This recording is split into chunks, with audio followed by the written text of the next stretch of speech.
Welcome to the Tech Egg. Don't get scrambled. Enjoy the video. You'll start by confirming compatibility and power.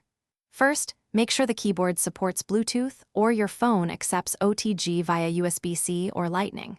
Once done, charge the keyboard above 20% or insert fresh batteries so pairing doesn't fail midway. Now open Settings on your phone and enable Bluetooth. If using a wired keyboard, enable OTG or Connect adapter. This quick setup prevents interruptions and positions you to discover the keyboard from your mobile. You'll now perform the actual connection. Put the keyboard into pairing mode according to its manual. Often a long press on a Bluetooth key triggers it. If you're using a cable or OTG adapter, plug it in. Your phone should detect a human interface device. Next, tap Bluetooth scan on your phone and select the keyboard name. Sometimes it appears as model number. If a PIN appears, type it on the keyboard and press enter, or accept the prompt to finalize the secure link.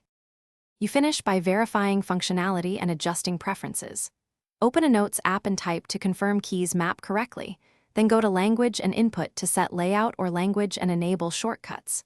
Make sure modifier keys like Alt and CMD behave as expected. Change key mapping if supported. If you hit problems, reboot both devices, unpair and repair, or try a different OTG adapter or Bluetooth profile. If a single key misbehaves, check for debris or other. Thanks for watching. Consider subscribing if I helped unscramble your problems.